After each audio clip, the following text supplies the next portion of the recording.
you, Mark. Thank you, Sarah. Thank you, Courtney, for leading us in the music this morning. I like this little story about a nursing home group of people that were residents at a nursing home, and they were in the community room, and as they were all in the community room, they were kind of gathered around a couple of tables, and they were discussing their ailments with one another. One of them said, you know, my arms are so weak, I can hardly lift this cup of coffee anymore. This other guy says, my cataracts are so bad I can't even see my coffee. Another person said, you know, I haven't been able to turn my head because the arthritis in my neck has gotten so bad. And a few others kind of nodded their head. Yeah, we understand. Fourth guy says, you know, man, these blood pressure pills, they make me dizzy. I have to kind of hold on to things everywhere I go. I guess it's kind of the price I pay for getting old. But at least it beats the alternative, right?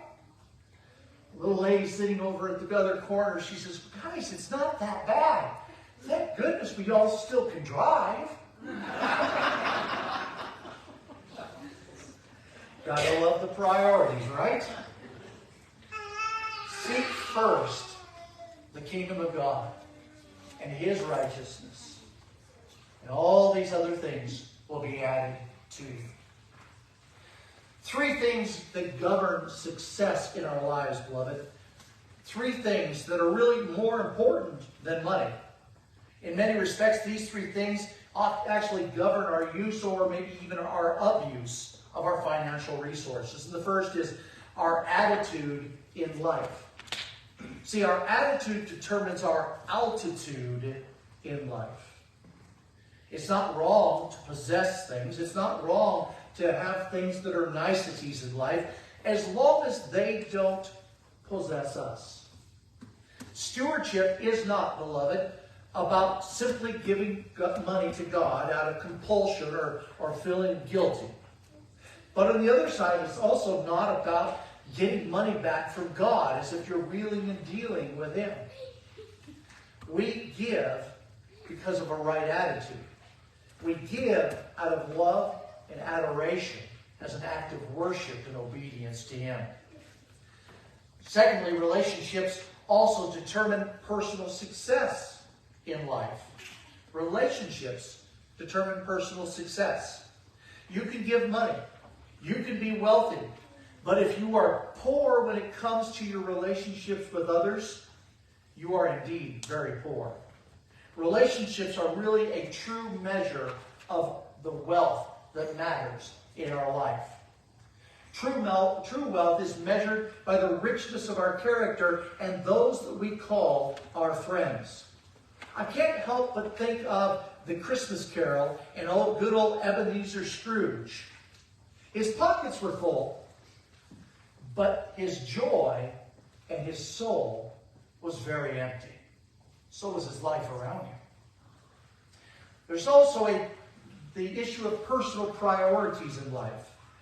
Personal priorities are probably the greatest of the three factors that govern personal success in a person's life.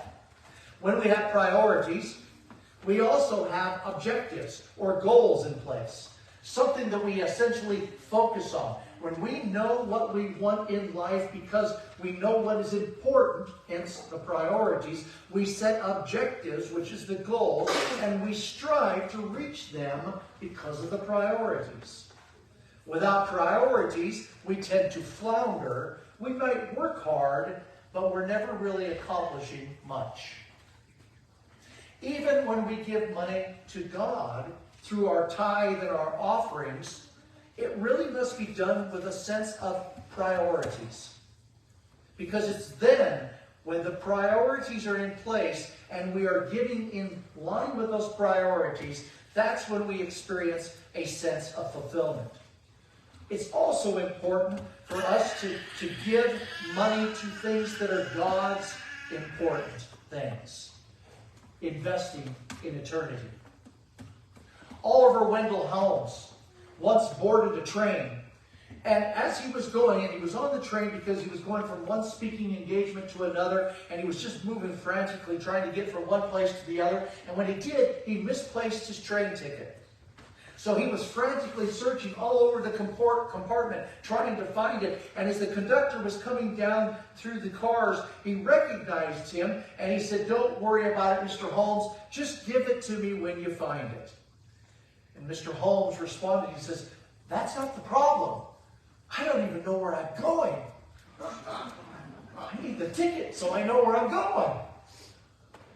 Beloved, there's a lot of people who live this life who are on that kind of train, where they just don't know where they're going.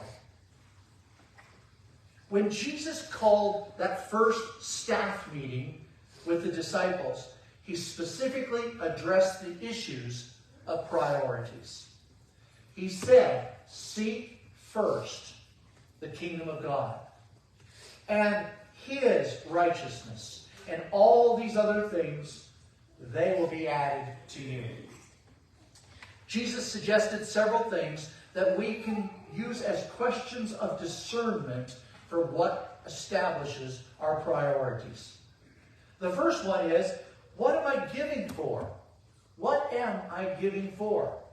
And verses 18 through 21 of our gospel text speak to that. Jesus reminds us that there really are two options when it comes to giving. Am I giving towards treasures, that's option one, that are on earth? Am I giving towards treasures that are on earth? Or option two, I can be giving towards treasures that are in heaven. In other words, your giving reflects your real priorities in life.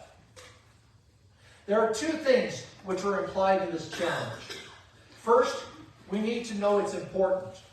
Specifically, what is important to God? What are the kingdom things that matter to the Lord? And then secondly, we must seek that which is important. After we've determined what's important, then we seek it. We pursue it. We focus on it. We are not allowing ourselves to be diverted. The Greek verb for that word seek there is zeteo. The word is a very intensive word in the Greek every time that it's used. It's used with this idea of being insistent, being determined, being focused, and refusing to let your eye get off the mark. Beloved, only when we have that attitude towards the kingdom, only when we have that attitude towards the righteousness of God, can we claim that conditional promise of the verse, all these things will be added to you. Added to you. What's that phrase referring to? Well, I'm glad you asked. It refers to everything else in your life. When we are obedient in faith to seeking the kingdom first, his righteousness first, God has a way through his amazing sovereign power to bring everything else into place. We seek what is important, and then the things of life come into place in such a way, not necessarily the way you think it should be, but in such a way that brings glory to his name and brings blessing into our lives. Now, there are some who will take that passage out of context. There are some who will claim the all things, wanting everything from God without accepting the challenge of seeking the kingdom, seeking his righteousness. These individuals wrongly assume that somehow you can make demands to God, even though their lifestyles are horribly inconsistent and truly an embarrassment to the testimony of the Word of God and to other Christians. There are others who have a problem with this promise because when they in obedience do satisfy the condition of the of the command, if you will. They're obedient to the tithe. They're trusting God with that. They're trusting God even with maybe with a faith offering over and above that. And lo and behold, God, because He honors His word, abundantly blesses them. And He says that He does what He says He would do, that if you give and you give in faith, that He will give back, pressed down, shaken together, and running over. And they experience that. They begin to feel guilty about the blessings that God is pouring into their life in the various ways that it's happening. They see it as unspiritual to experience niceties of life, and they struggle with experiencing the blessings of God. But God simply wants to honor His word. Beloved, the Lord loves His children. He loves to bless us in ways that point right back to Him. He wants to provide in a way that brings a testimony of His goodness into your life that you can share with others. And so when you are obedient to Him and you experience His goodness right back to you, celebrate it and claim it and declare it and give the glory to the one who deserves it. Remember we said last week the culture of the people of Israel at that time and the Roman Empire. Individuals were either very, very wealthy or very, very poor.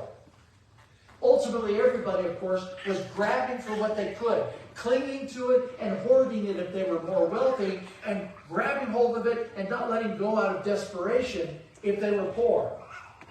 But both sides, both economic classes, had the same problem. They could not see beyond themselves. How many of us find ourselves in that same situation where we can't see beyond ourselves? God gives an option. He has a better way. But seek ye first. Live in the spirit of giving, not in the spirit of taking. Live in the spirit of trusting Him. And trusting Him to fulfill His word to you. See, God gives an option. You can lay up your treasures on earth, which is susceptible to being stolen or eroding or breaking. The other option is to seek first God's plan, laying up yourselves treasures in heaven where thieves cannot break and we cannot lose our treasures. Verse 21 says, where your treasure is, there is where your heart is as well. You see, beloved, our money reveals our heart. Jesus says, show me your treasure, and I will show you your heart. Oftentimes we try to determine and measure our spirituality by our prayer life or by our Bible reading. But beloved, the topic most talked about in Scriptures has to do with financial resourcing. And how we use our financial resources is oftentimes a more accurate barometer of what really is important to us. Jesus Himself said, you cannot love God and mammon or money or material goods at the same time. You will love one and renounce the other. You will love one and despise the other.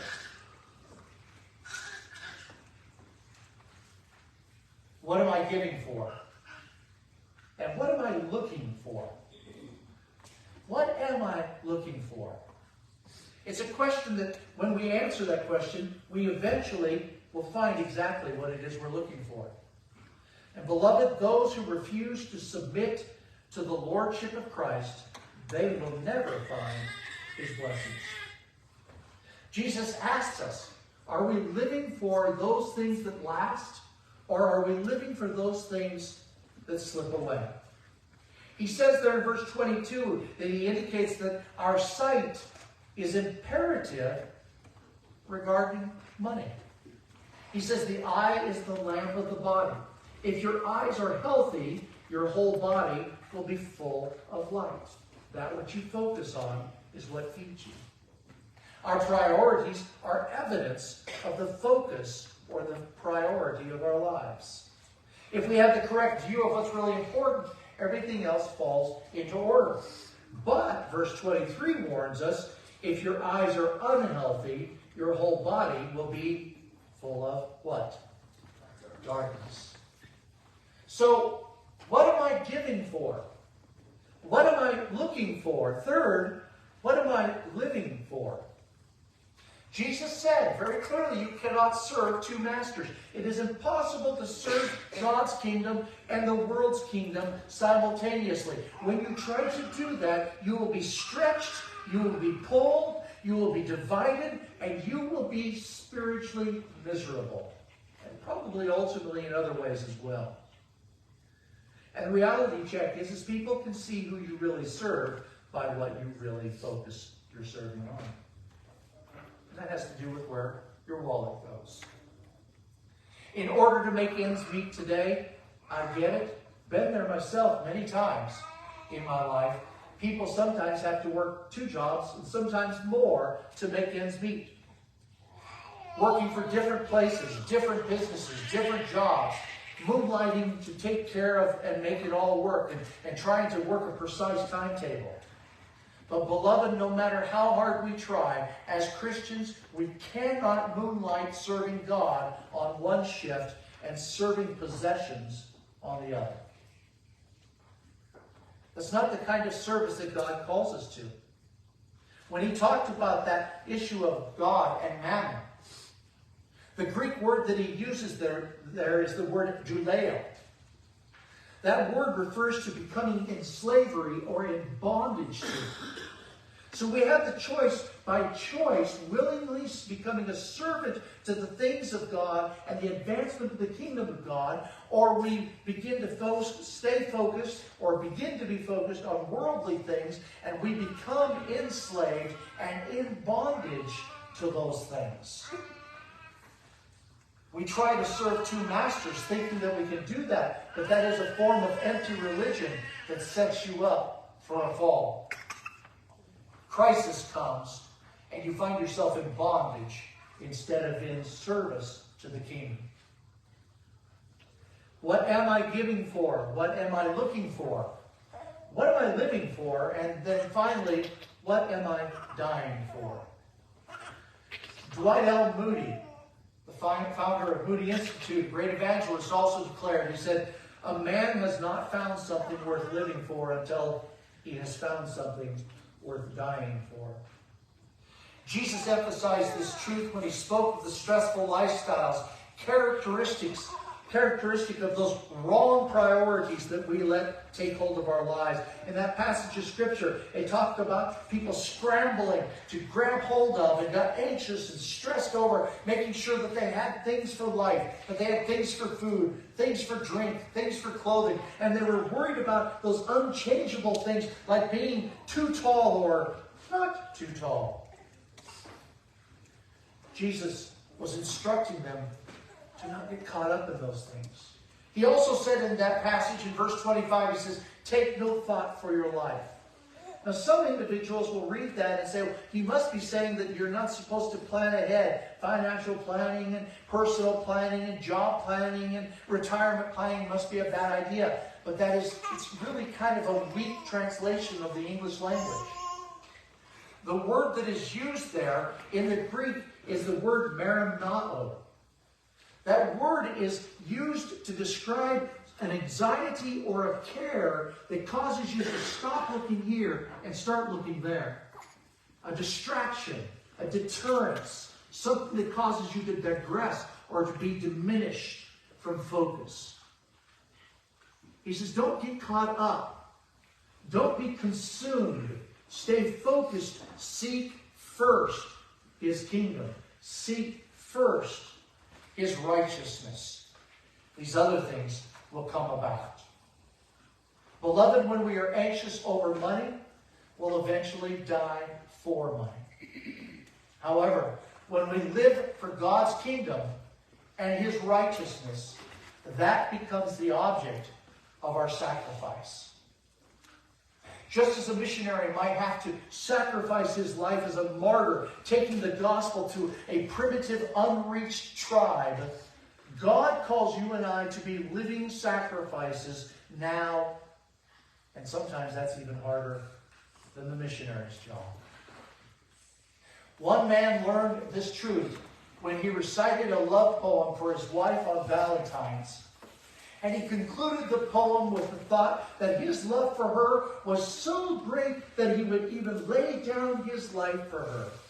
And her response was, "Oh, really? Will you at least do the dishes for me?"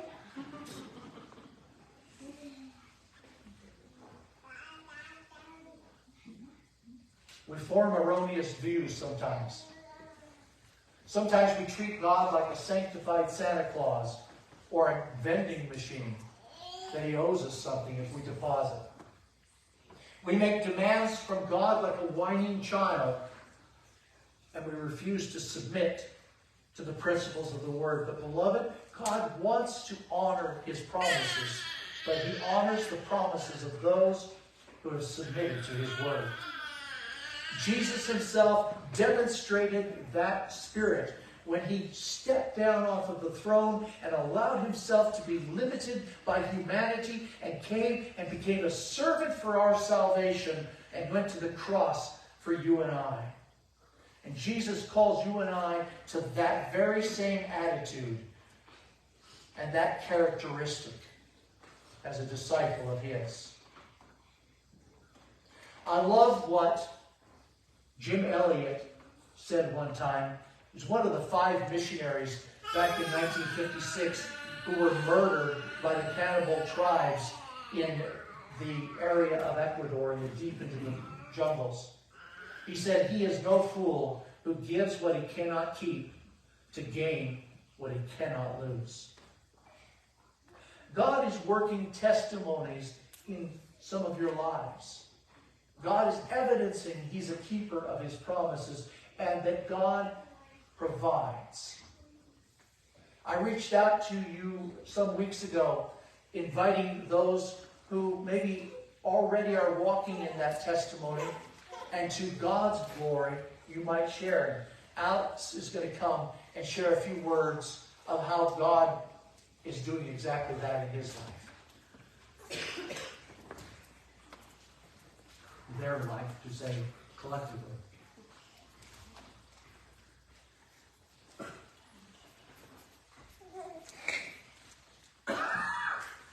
Morning. I have 5 minutes, 2 minutes, and 30. Look at them and answer that. Pastor texted me asking about just some ways about how God has, over the past year, kind of met a lot of the needs through kind of supplying what we were needing and kind of recognize and share some of those thoughts. And so, in preparation for this, I came across a verse during my devotion time that's from 2 Corinthians chapter 9, verse 11. And it says, "You will be enriched in every way to be generous in every way, which through us will produce thanksgiving to God." And it resonated with me because as I was kind of reading through all my notes and through everything, I was really looking at how through the needs that God met for me, I was able to try and share those blessings he gave to those that were around me in those different aspects. And there was a lot that kind of gave into that or that led up to those points. And so I made some ways that just over the past year that I really feel like God was supplying for the things that we needed or that we didn't know that we needed that were important to us. And so just kind of theme of the year, one of the things that he started off with is that he blessed me with a job as the activities director for Pekin. And that was a learning experience because I was going from teacher in a classroom of like 20 kids, and now I'm in charge of activities for an entire district.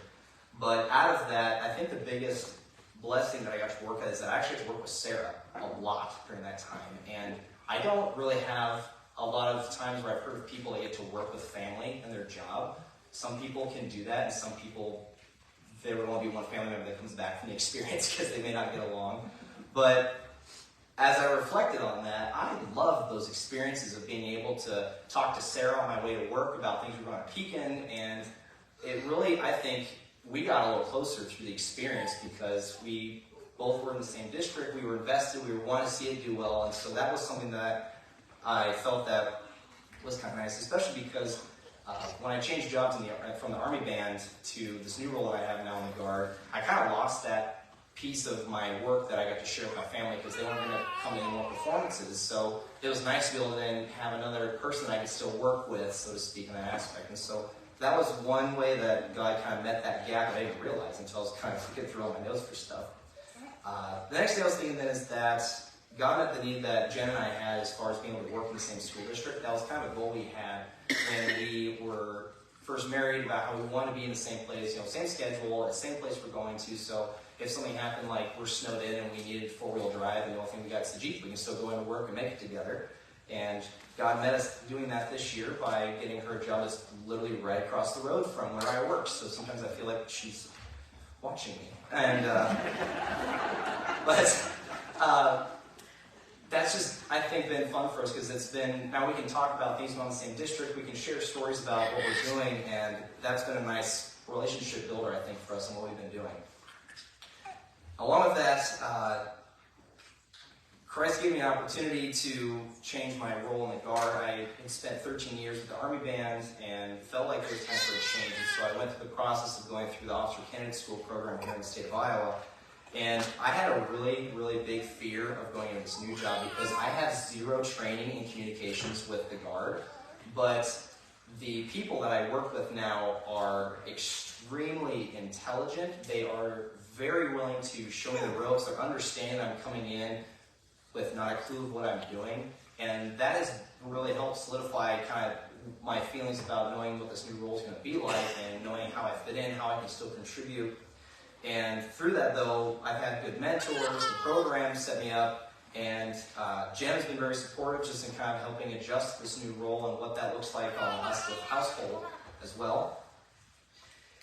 Through that, then, I also kind of looked at kind of what our financial stability is or has been for a while.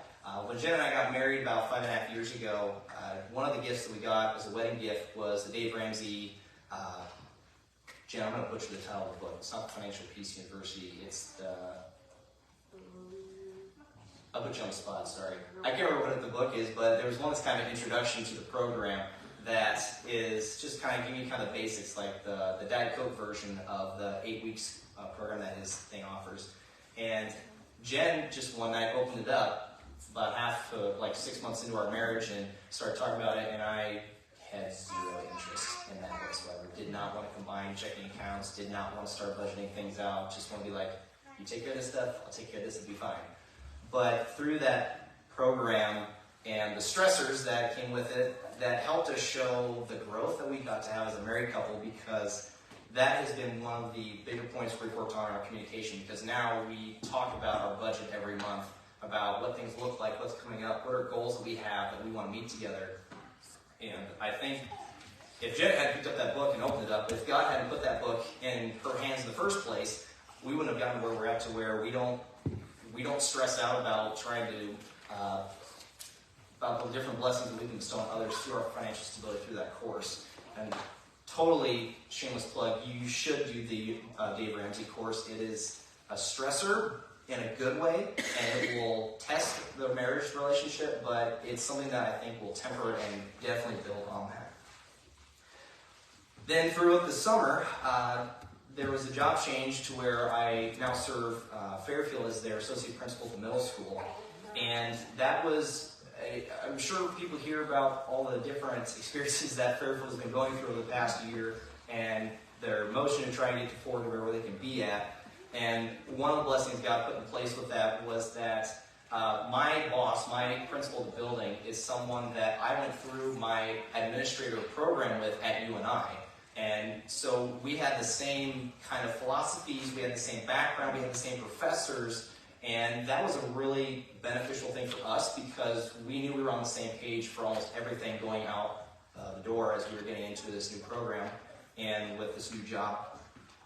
But God put someone in place there that He knew that was going to help me do well in the role that I had, but also to help her be supported in this role, because now she knew someone that was in the building that taught there for a couple of years, who knew the people and could kind of help be that line for her, so that way she could keep working on the different things. As I get towards the end of my list, I'm almost done. I'm sorry to take time, but I did put my parents and my siblings on here because they each have played such a huge role in who I have become as an individual. Dad offered wisdom and his expertise in building things, and one of the things he did is he built a new display case for some coins that I got for the guard to hang it, because it was just something that I was looking to try and get, and those little things that are so special that I can hold on to, Dad saw a need and met that, and he just always is there for questions and wisdom. Mom's always been there to help me figure out how I suck at cooking and fix those things. But she's always been a good listener whenever I have concerns about something and I need to work through a problem, and she gives me the other side perspective on things that sometimes when I'm being really stubborn and bullheaded and I don't want to think about that, she makes me think about that. Her famous phrase I always hear, usually about once or twice every couple months, is you attract more flies with honey. And usually my retort is, why would I want flies around me? But she's always provided that wisdom for when I've needed those times as well. Sarah's always been the person looking up to that. She's always given me like the spark of energy and excitement about life and doing things and experiences. And even growing up, I remember her trying to play the bari saxophone, which I think was as big as she was, and watching her play softball at UNI about trying to be active and doing those different things. Kristen has such an intense passion for education that kind of helped build into that. I wanted to be a teacher when I was growing up, and now I get to share that role with her and working at the middle school, so I got to keep that aspect of working with family, which I think God knows that that's an important thing for me to have someone that does that, even when Kristen's mad at me about stuff I do in the building. But Adam has always been the one that is very easy to talk through about things about being a husband and a father, and has shared his tools that sometimes I forget to get back to him when I'm doing things, and been very patient with me on that, and has been someone that I look up to whenever I have a question about how I should proceed with something. I can always look at Adam's example, and that's been very important as I've been growing up. I've got two things left. The first of those two is my sons. Having children, and boys, girls, but Thomas, I've learned as a dad for him, is looking at the world through the eyes of a child and seeing everything brand new. Well, this year for his birthday, he got like his own personal childlike instruments, but they actually work and are very loud, and they work very well. But he was so excited to get a tambourine, and he was like, this is like what I use in the worship band, and he's like beating on it, it's totally not in beat, and it's super loud, and when I look at it, it's like, I guess never thought about how a tambourine adds to a worship band that way, and how exciting that is to find something that makes a sound. Or this morning, actually, when I was up with the boys this morning, Odin let everybody in the house know that there was a turkey across the road by being very loud and letting us know there's something outside. So Thomas went and saw it, and he's like, oh, Dad, there's a turkey! I'm like, okay, we live out in the woods. There's going to be animals. But as I reflected, I was like, that's probably the first time that he's ever seen a turkey. And how special that experience is for him, knowing like that's what's around us. Like that is the nature that God has put outside of our windows, that he can now experience that on a daily basis and seeing those different new things. And so it's really taught me, just from watching him, that God's helping me remember that to look at those things as new experiences, like what that perspective might be of somebody else. For Henry, my super quiet, chill, never loud son Henry, he is probably one of the happiest babies I've ever seen, and he loves just to interact, to explore. He's crawling, which freaks me out, and he's all over the place, but it's been nice to see the balance between having a 3-year-old and an almost year-old, and looking at how they interact, how he's absorbing all the different things around him, and that's been very special, and just watching how he interacts with everybody. And the last thing that God met the need for is my wife. She is our house organizer. She's our head chef. She is our homemaker and improver. She's my stylist when I don't know what to wear to work. And she has been a massive support through everything that I have done in our marriage. I know I'm not an easy husband to get along with. And especially because I know that a lot of the stuff that I do is very stressful. Like, when I was an activities director, loved the job, it was great, but I was gone 2 nights a week, and she was left to fend for herself with Thomas and managing the house, and I know that was a big stressor because I was trying to make sure I was at peak and to cover like over half the events that were there, and she took it all in stride, was doing everything she could to kind of keep us going, even when she was working at a district that's in the opposite direction of where we work at, when she was in Mount Pleasant.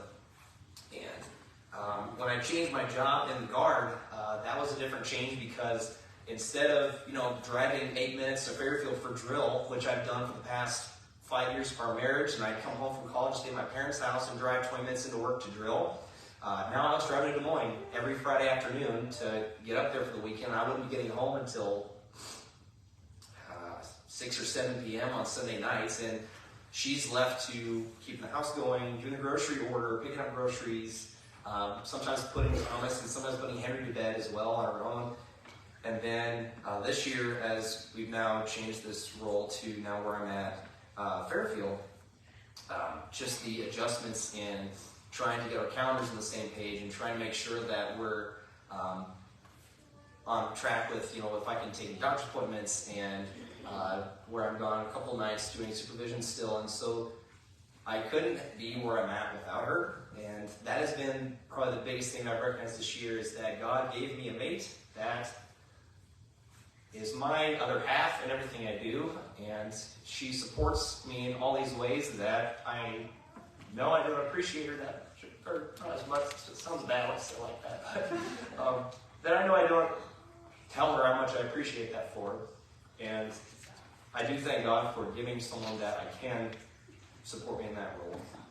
And I know it's kind of weird to walk up here without my shoes on, but it made me think about, as I was sitting here and just kind of reviewing things about how when Moses was in front of the burning bush, he was told to take off his sandals because he's on holy ground. And as a man who is imperfect, who is a sinner, who does not deserve to be on holy ground such as this, I'm so thankful for God supplying all the different needs that I have that I don't recognize, and that I know that He's going to continue giving as well as, and so that way I can keep hopefully sharing those gifts and those blessings with those around me. And He's faithful, He's just, He is the one that will continue to meet the needs for those that are there.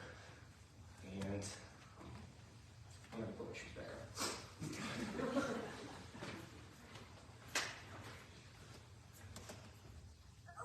And all of these things will be added to you.